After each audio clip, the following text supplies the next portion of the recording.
Zamisli jednog dana ovaj svet zadesi neka velika katastrofa.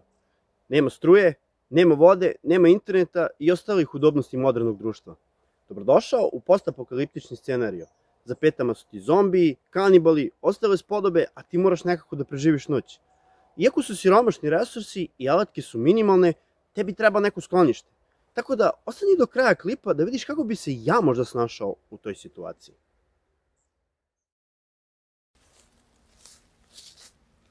Mislim da sam našao vrlo dobro mesto za kamp. Sad, ovdje imam ovu čistinu, gde mogu, na primjer, vatru da napravim. Imam ovo drvo koje ima rašlju, koje je vrlo korisno, jer nemam sekiru, moram nekako da lomim grane, pa ću vam pokazati kako da slomite granu i da napravite drvo za loženje pomoću ove rašlje. Ona također možda mi posluži da neku prečku stavim i vežem između, da bi mogu da napravim krov naslonjen, tako da će to verovatno da me štiti od kiše. Ja ću samo morati još da prođem kroz ovu šumu i da pogledam kakvih još resursa imam u okolini i šta mogu sve da iskoristim da napravim sklonište, jel? Hoću samo na brzinu da vam pokažem šta imam sa mnom. Imam ovaj moj nož koji inače nosim i koristim u svojim klipovima. Mala alatka, nije za neke ozbiljne radnje. Druga stvar, imam ove šibice u vrlo skromnoj količini. Naravno, imamo Jeffrija, preobratili smo ga na dobru stranu. Nadam se. U prošlom klipu imamo malu nezgodu, tako da morat ćete da pogledate šta mu se tačno desilo. Ovaj šemag, on ne može da služi baš kao ćebe, nije naročito topao, ali je dobar da vam sačuva bubreg eventualno, pošto u postapokalipsi nemate urologa i morat ćete nekako da čuvate bubrege. Ova stvar je mali grill koji sam našao na otpadu, naravno moja vreća za spavanje koju isto koristim u mojim klipovima i ovo malo vode što nam je ostalo, nemam gde da dolijem, tako da ćemo morati da budemo vrlo oprezni koliko trošimo. Jedno što ja nisam stavio u šemag je ova hrana koju sam našao kao.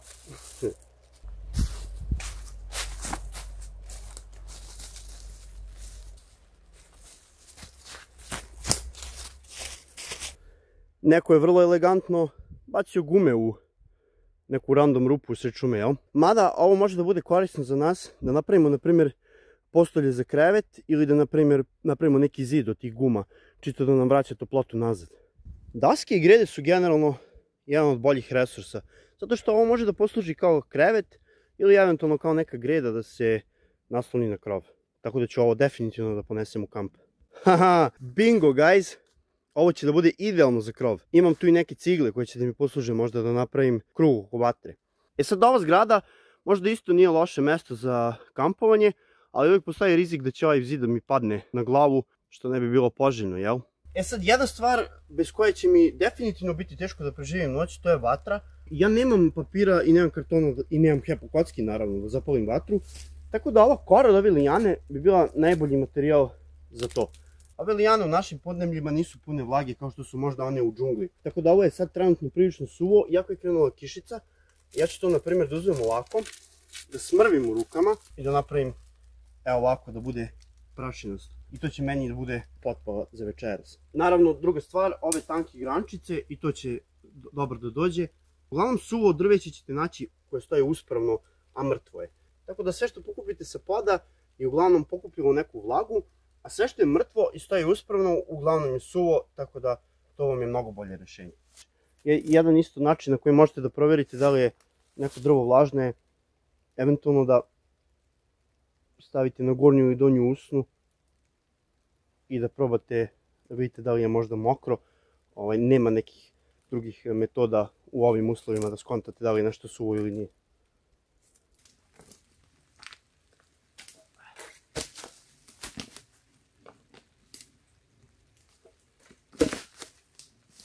Malo i postapokaliptičnog treninga. Nisam znao da su pune vode. Zašto se ovog uvijek desi kad snimaš?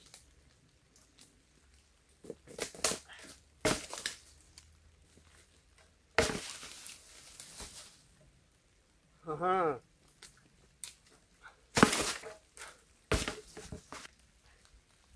Oj, parče plastike. To će eventualno bude neki storčić. A sad malo trapezije da radimo.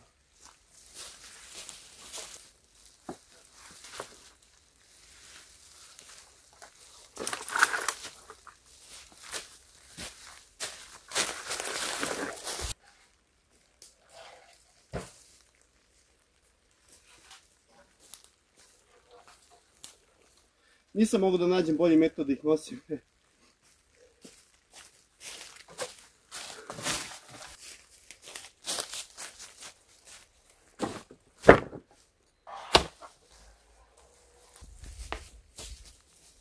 Materijali su tu, pa možemo da počnemo da gradimo. E sad ljudi, napravio sam jednu veliku grešku u preživljavanju koju nikako ne smijete da uradite, a to je da se oznojite. Znanje je ovako veliki problem kad nemate vatru i nemate više kako da se osušite i u ovim uslovima je katastrofa da budeš oznojen, jer možeš da umreš od hipotermije čak i ako nije minus. I na 15, 10, 5 stepeni najlaganije je ako si ispod mokar i nemaš kako da se osušiš.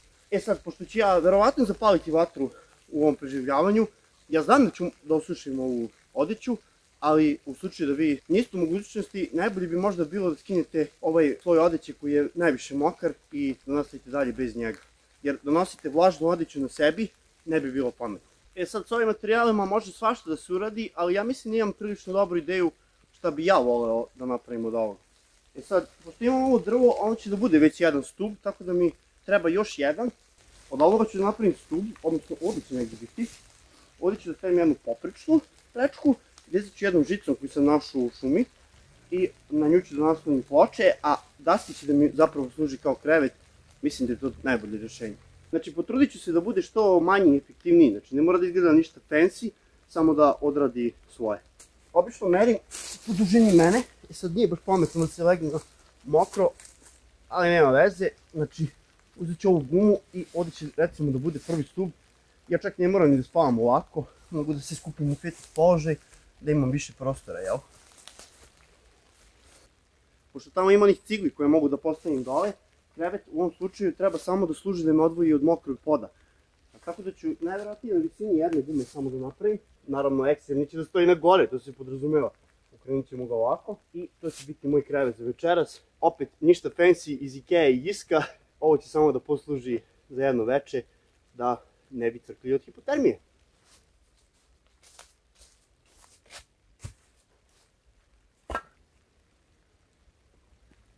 Najvjerojatnije će mi trebati još jedan ovdje stubić, čisto da bude stabilnije, da ovo ne bi puklo na pola, pošto sumnjam u kvalitet dasaka koje su preživjela apokalipsu.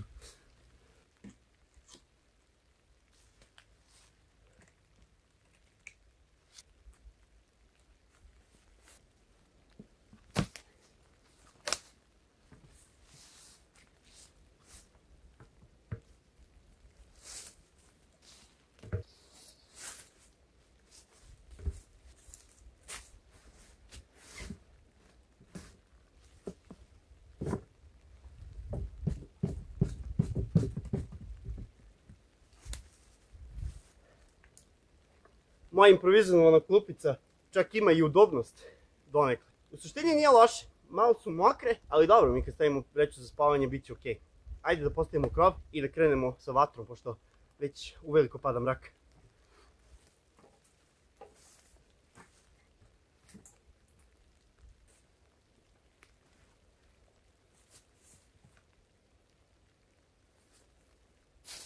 Biće ovo okej, ljudi, verujte.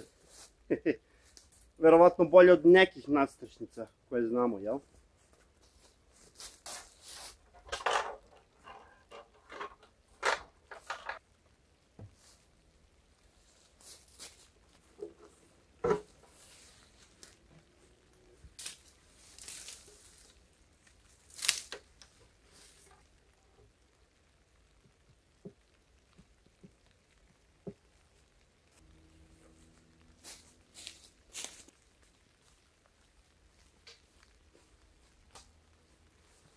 Sam da idem još po jednu, što bi me ovo vjerojatno ne bi pokrilo, a sad je relativno ok već.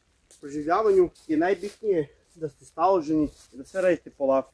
U ovakvim situacijama može svašta da pođe po zlu, tako da na svoju okolinu morate da obraćate pažnju. Znači gdje vam stoje alat, gdje su vam žice, ove na primjer, ili nešto što eventualno može vas da ugrozi tokom preživljavanja, jel? Ovo ću samo još da iskoristim da vežem oko gume, čisto radi sigurnosti. I to je to, naše sklonište je zvanično gotovo.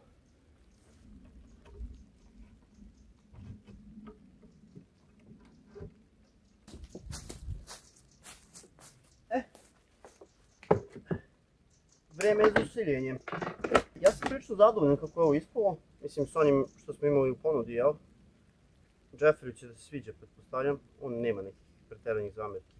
Bitno je da me štiti od kiše i bitno je da mi vraća toplotu nazad kad ja budem zapalio vatru. Ovaj zid malo štiti od vetra, ovaj dosta štiti od vetra jer je neprobojan. S te strane nemam ništa, ali ne verujem da će da bude problema. Ovo je vrlo minimalno što možete da sklopite za recimo 1 sat vremena. Meni je zajedno sa snimanjem možda trebalo 1 sat vremena da ovo dignem. Mogu jedino krevet da povučem još malo unutra, da me još više štiti od kiše, ili eventualno da spustim dasku za još jedan stupanj, da skinem jednu gumu i onda će da bude još niže i još veći pad će da ima, tako da možeš više da me štiti od kiše. Ljudi, vatra, hlopa, spavanje i sutra bežimo odavde. Sad vatru kad spremate, isto je bitna staloženost i da polako odradite stvari. Znači prvo sam napravio od suvog granja podlogu, da kad se vatra upali, to jest ovo što imamo u džepu, da ne povuče vlagu od zemlje, jel? Onda stavljate ove najtanje, ove malo deblje i onda ove debljine prsta ili malo tanje. Posle dodajete ono veliko, znači nećete naravno da stavite odmah gredu unutra da se kuva. Sad sva ova lijana koju sam ja skupio suva, mi ćemo još dodatno ovako da je zgnječimo i pretvorimo recimo u jedno ovako, nazvaćemo ga gnezdo, liči na gnezdo, ne znam. Ne znam da li vi vidite na kameri, ali bukvalno prašina ispada iz njega. To ćemo ovako. I da iskoristimo šibice. Eto, ovo u slučaju da nemate papira, japokocki i tako to, možete da uzmete ovako neku koru od lijane, drveta, šta god izgleda tako mekano da može da se izgrudva, samo nemojte baš lišće spoda, ono je obično mokro. Ili, na primjer, naberete onu suvu travu, ali s vrha, ne odozdo naravno. To moram da vam akcentujem, zato što je veliki problem. Sve što ima vlagu, jako se teško pali, ljudi. Mislim, to sam malo čudno zvučalo, ono što vi znate je obično kontra.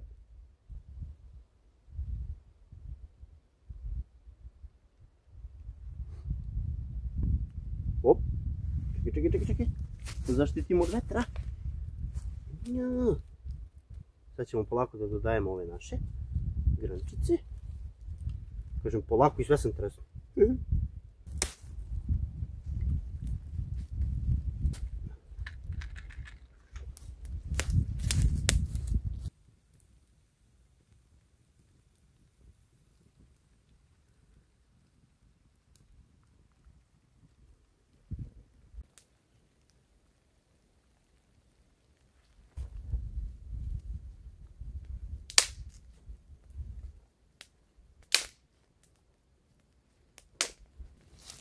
Sad ove sitne grane koje sam ja stavio u vatru, lako je da slomiš na koleno ili na ruke, ali ovako nešto deblje možeš u suštini i na koleno, ali zašto bi se mučio kad imaš rašlju? Ako nemaš sekiru kod sebe, a čak je i u nekim situacijama i efektivnije i brže od sekire, možeš ovako da zaglaviš u rašlju i op, slomiš granu i to je to.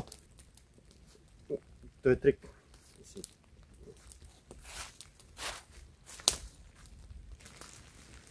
Super je sklonište. Trenutno mi čuva leđe od kiše, gore ne nažalost, jer je ova ploča prilično kratka, ali kad se budem uvio ovdje iza, ovdje neće da mi smeta, samo ću morati da pazim na ove eksere. Nisam zapamtio koji stoji gore, koji dole. Meni je trenutno prilično toplo i udobno sam smešten. Malo mi je hladno na leđa, ali u tom slučaju mogu da se pokrijem ovom vrećom. Kiša malo krene, malo stane, nazire se možda malo mesec kroz oblake, ali mislim da će biti kiše periodično tokom večeri. Zvučim brate ko reporter. Ali dobro, dok god ja imam suvog drveća, čuvat će me vatra od kiše i od vlage. Tako da mislim da sam za večeras bezbedan. Sad nešto realno da vam kažem, u slučaju da ste stvarno u zombi apokalipsi ili post apokalipsi bilo kog tipa, naravno ne bi bilo pametno da palite vatru tokom večeri, da vas neko ne bi video, jel? Ovo nije baš hajdučki, kako da kažem. Ali eto, mi zbog estetike imat ćemo vatru večeras. I naravno da spržimo naše kobaje što smo poneli. Znam ljudi, nije preživljavanje ako imaš šta da jedeš i da piješ. Ali budimo realni, ja ovo snimam iz zabave Tako da, eto, da bi meni bilo večera zabavno, ja ću da ispržim par ovih kubaji i možda još jednu neku zemičku koju sam kao našao u napuštenim prodavnicama. Naravno, zemičku nećeš da nađeš u napuštenoj prodavnici, vjerojatno je ubuđala i pojavi se pacovi. Tako da, eto, čisti zabave, napravit ću meni hranu i počastit ću se sa još nečim što imam uštekano u vreći za spavanje, pa ćemo ja i Jeffrey polako da se spremamo za krpe.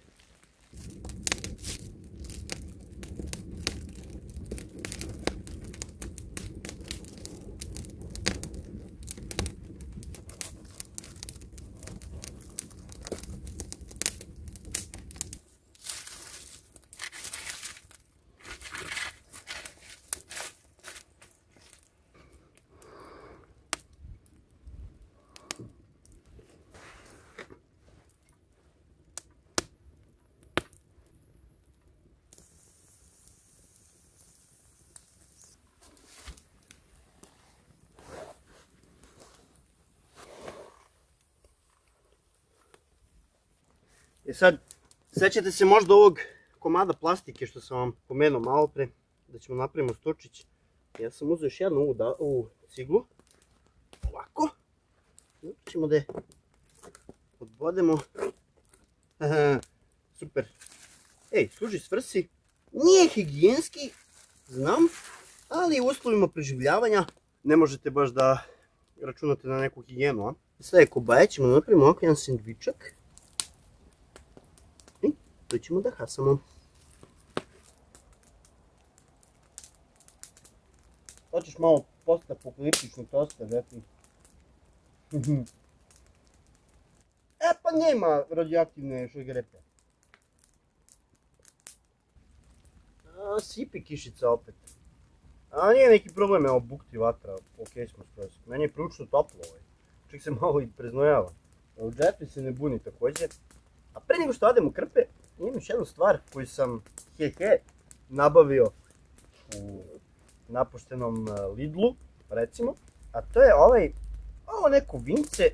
I sad možda ste me u jednom klipu vidjeli već za ovo da probam, ali meni se prošli put svidelo. Ima taman količine da me pošamuti pred spavanje, tako da ćemo da cugamo ovo uz vatricu i da se sećamo nekih boljih dana.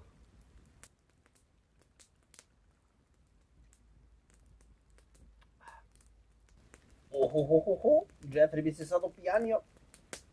Ali ne može da se opijani jer je on plišana lutkica.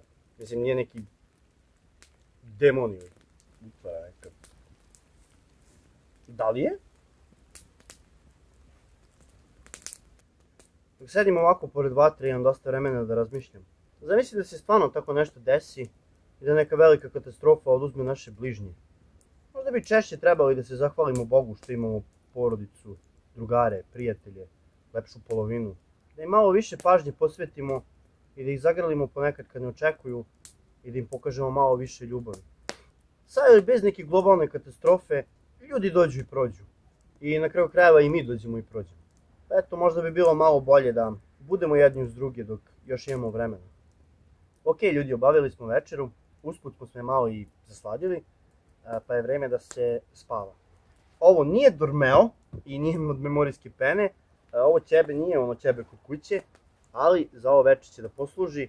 Imamo vatru, imamo Jeffreya i imamo mesec iznad nas. Ovaj nožić ću ipak da držim uz sebe. Tako da, ljudi, želim vam laku noć.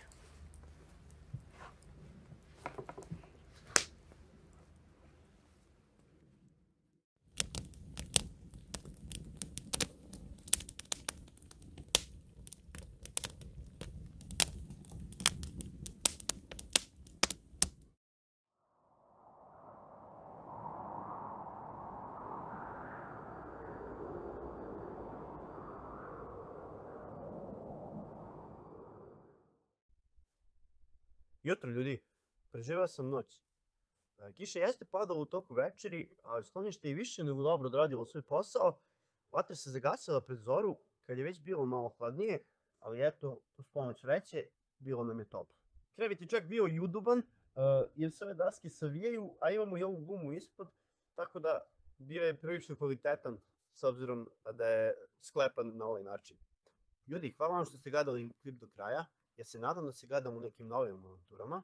Znači mi dosta vaša podrška, tako da subscribe-ujte se, podelite sa vašim prijateljima i drugarima, a ja i Jeffrey krećemo u novu postalovinu.